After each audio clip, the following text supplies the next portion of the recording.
The air hung heavy with an unusual stillness, a silence that had settled over the lake like a shroud. Normally, the water would be alive with the sounds of nature, the gentle lapping of waves against the shore, the cries of gulls overhead, the rustling of leaves in the surrounding trees. But today there was nothing, just an unnerving quiet that seemed to amplify the solitude. I'd been coming to this lake since I was a child, a sanctuary of sorts where I could escape the noise and chaos of the world.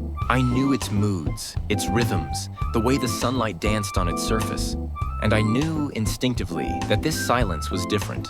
It wasn't the calm before a storm.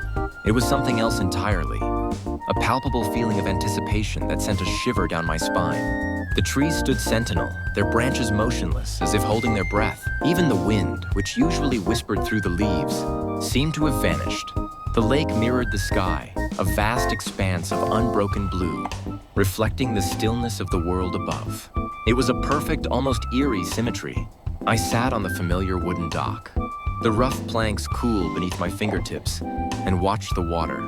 Minutes stretched into an hour, the silence deepening, the air thickening with an unspoken promise. And then it began, a subtle shimmering, a gentle undulation across the surface of the lake, as if something was moving beneath.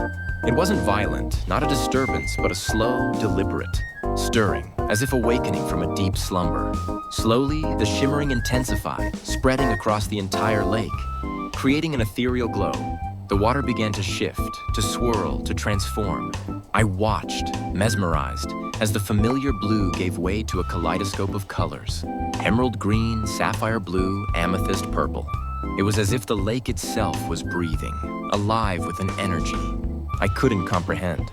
And then it happened. A form, a shape began to rise from the depths, a magnificent creature of myth and legend. It emerged slowly, gracefully, its scales shimmering in the transformed sunlight.